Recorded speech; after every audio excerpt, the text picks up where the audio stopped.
Hi everyone, we are well and truly into one of my most favourite times of the year, and that is fall. I just love everything to do with autumn, whether it be the weather, the fashion, the makeup, just give me everything. So I thought it would be quite fun today to share with you my absolute go-to makeup routine for this time of year, and I thought I would do it by using some of my most favourite makeup that I've been using recently. So if that sounds like something that you might be interested in, then please do keep on watching. Okay, so grab yourself a hot drink or grab your makeup brushes and get ready alongside with me. When I think of fall makeup, I think makeup that's just a little bit darker, a little bit warmer, a little bit cozier. I'm going to start today with the eyes, and a palette that I've been reaching for on the majority of days would be this. This is the Natasha Denona I Need a Warm palette. I did review this along with some other new releases a few videos ago, so feel free to check that out if you want to see some swatches, etc.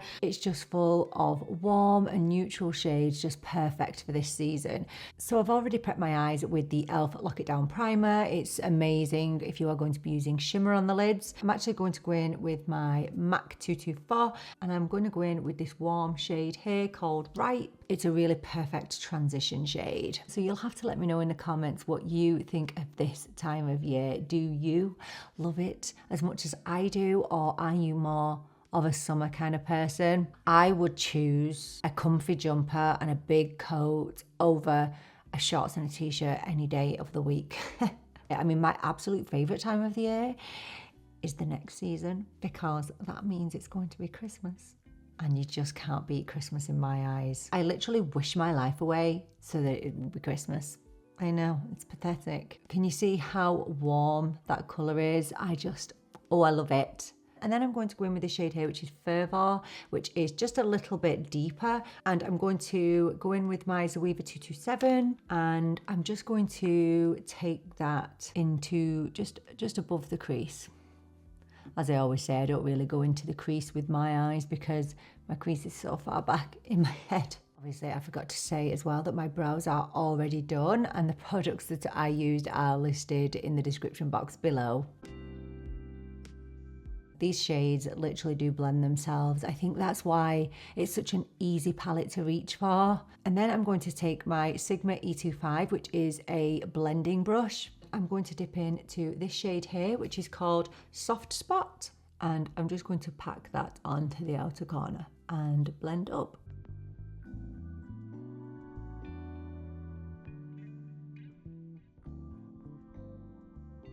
I'm then going to take my little Refa pencil brush. This is the 03.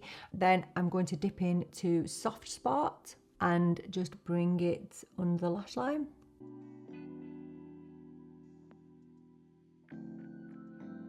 And then I'm going to take a flat shader brush, which is the Refa 21. I'm doing really good at telling you the brushes today, aren't I?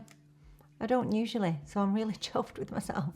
So I'm going to take this matte colour here. This is Mellow, and I'm just going to bring it in the inner corner, just kind of the first half of my eye. If you don't like shimmer, you can actually use Mellow all over the lid.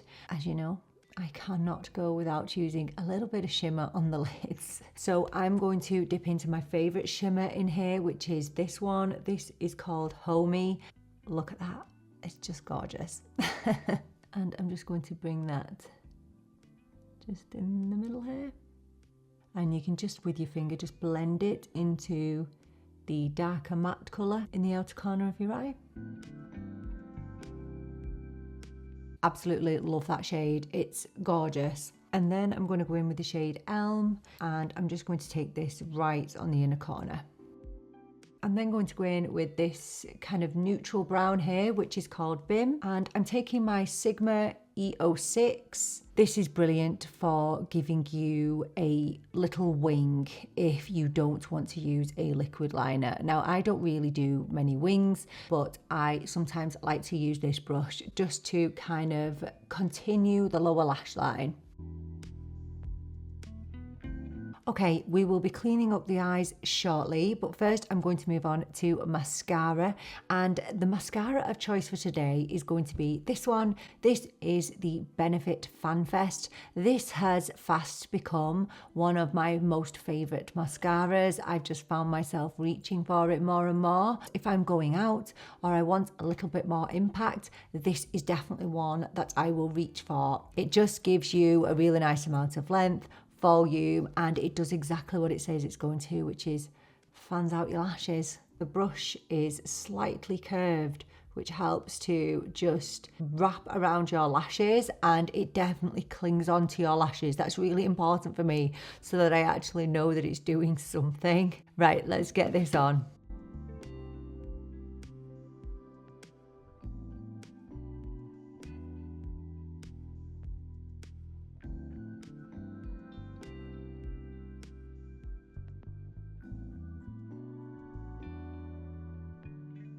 So quick and easy lashes with the Benefit FanFest. I would say that the only thing that I don't like about this mascara is that it's just a little bit more tricky to remove than some of my other mascaras, but still it doesn't put me off using it. I genuinely think it's one of the best mascaras. And for those of you who might be wondering, it's only available at the moment in black as far as I could see, but who knows, there could be a brown in the future. Next, we're moving on to concealer, and I'm actually reaching for some Old Faithfuls for this. I have really been trying to force myself to use a bit of a colour corrector, especially on this eye, because it's getting darker. So I have been trying to use this that I've had for a long time.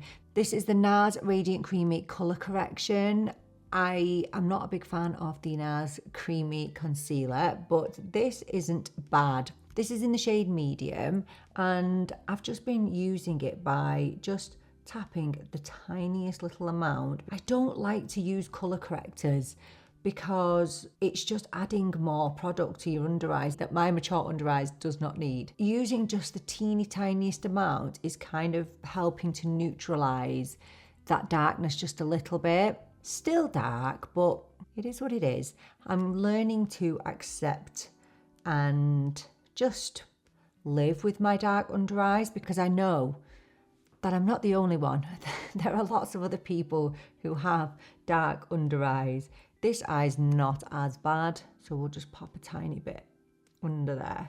So concealer wise, I'm going in with my Old Faithful, my Natasha Denona Hy-Glam concealer. This is in the shade N3, and funny story, I don't know if it's a funny story actually, it's actually quite traumatic. First world problems though. I remember buying this concealer first of all, and I bought it in the shade P3. P3 is a peachy shade, and oh my goodness, it was actually perfect on my under eyes. Just going in with my concealer brush, my A506 Angie Hot and Flashy by BK Beauty. Bought the P3 and I dropped it in my bedroom, and I have wooden floors in my bedroom, and it smashed everywhere, and I'd only had it a couple of weeks.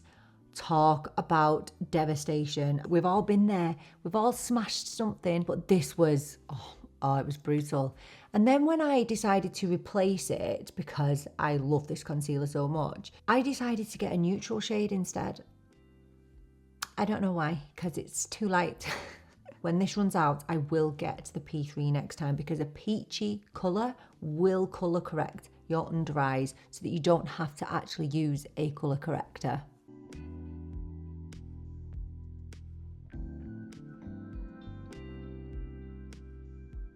Moving on to my foundation now. I've already prepped my skin with my Charlotte Tilbury Magic Cream. I'm not using a primer today because I don't need one with the foundation that I'm going to be using. And the foundation that I've chosen is a foundation that I've been using every single day. It's been absolutely perfect for this time of year. It is the e.l.f. Soft Glam Satin Foundation. The fact that it is £8 or $8 is a little bit mind-blowing. This performs just as well as any high-end foundation. They're really hard to shake when they're in a tube. I'm still on my summer shade, which is the shade 25 Light Neutral. The only thing about this foundation that I don't like is it does oxidize slightly. doesn't really matter on my skin tone, but I think if you are any more fair than me, I would try and get in store to maybe get a sample or something like that. This foundation I did review when it first came out a few months ago, and I liked it then. I really did like it, but this has definitely become a foundation that I've grown to adore. For the winter, I would be shade, I think it's 21. It just gives the absolute perfect finish. So a satin foundation is not matte, but it's not dewy and it's not glowy. It's kind of somewhere in between. Really, really buildable. It gives you an amazing amount of coverage. Just leaves your skin looking flawless. I would go as far as to say that it's my most complimented foundation, along with the House Labs. And it definitely allows your skin to come through, and I think that's what contributes to it looking quite natural. Definitely a solid medium coverage, and it lasts all day. I am skipping contour today and I'm just going straight in with bronzer. I'm going in with my Charlotte Tilbury. This is the Beautiful Skin Sun Kissed Glow cream bronzer. I have this in the shade number 2. So with a fall autumn look, I just want some warmth on the face rather than a cool contour. Oh, and I'm putting this on with my BK Beauty A507. It's great for cream bronzer. We are going in with blush now, and I am dipping into my Hourglass Holiday palette. This looks like the Dragon palette, but it's not. It's the Evil Eye palette. I absolutely adore this palette. I am actually going to use 2 of the blushes out of here. So I'm actually going to go in with a mixture of this shade here, which is Pink Fusion, and I'm going to top it with this, which is Oasis Glow. So I'm picking up my Zoeva 127 and I'm just going to dip into Pink Fusion. I have a full video dedicated to this palette if you are still trying to decide whether to pick it up or not. It's expensive. It's $90, £90. It's a lot of money, but I do feel like you do get quite a bit for what you're paying. And then I'm going to go into Oasis Glow. Now, Oasis Glow is described as an apricot shade, and one of my subscribers, Sally, actually described this as a beautiful candlelit glow. Just thought that was just so apt for how this looks on the skin. I have seen other people struggle with this shade and say that they can't really get it to come up on their skin tone, and I guess that is a little bit inevitable with a shade like this. I mean, everybody's skin is so different and skin tones, and it will come out different on different people. I have really enjoyed this. It just gives me that warmth that I want at this time of year. I don't feel like you actually need to use a highlighter with the shade because it does have some shimmer in there. So it's kind of a 2-in-1 for me. Powder wise, I'm going to use the finishing powder from this palette. I couldn't believe how much I loved this finishing powder, how blurring it is without mattifying the skin. Sorcery. Finishing off with lips now, and I haven't featured this on my channel yet, but this is the new Nars Explicit lipstick. So beautiful Nars packaging, lovely magnetic bullet, Nars logo. It's all really luxurious and lovely. So this is the shade Envy. So it's described as a mauve pink. It doesn't come up mauve pink on me. But even when you look at the lipstick in comparison to how it looks on the website, they don't look the same. But I don't mind because I absolutely love this. I actually got this from Canada. I can't find Envy over here available. I feel like there's a different bunch of shades over this side of the world than there is over in America and Canada. So I don't know why. I don't know whether Envy will come to this side of the world, but I haven't been able to see it. So I'll pop this on for you now.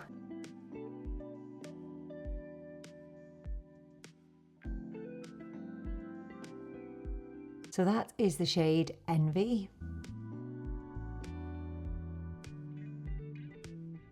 These are such comfortable lipsticks, absolutely gorgeous. And if I was to compare this to the MAC Maximal Sleek Satin lipsticks, I'd say that the Sleek Satin lipsticks are a little bit more creamier. They're a little bit more hydrating, I would say. These are a true satin lipstick, but completely weightless, and they're also fragrance free. And as for the longevity of the lipstick, it lasts just as well as any satin lipstick does. So until you eat or you drink. I do like to pair it with a lip liner, so I either go for my Maybelline Lifter lip liner in the shade On It, and I also like to pair it with Worthy by Rare Beauty.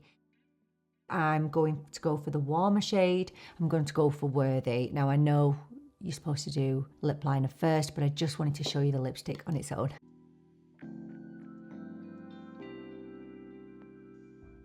So there we are, my super duper easy autumn fall makeup look. I just love the depth and the warmth of it, and autumn just makes me feel so cozy and happy. So let me know, what are your all-time favorite fall makeup products? What have you been reaching for this autumn? Share all of your favorites down in the comments. Thank you so much for joining me for this video. I really appreciate you being here with me. I'm really looking forward to seeing you in the next one. But until then, take care and bye for now.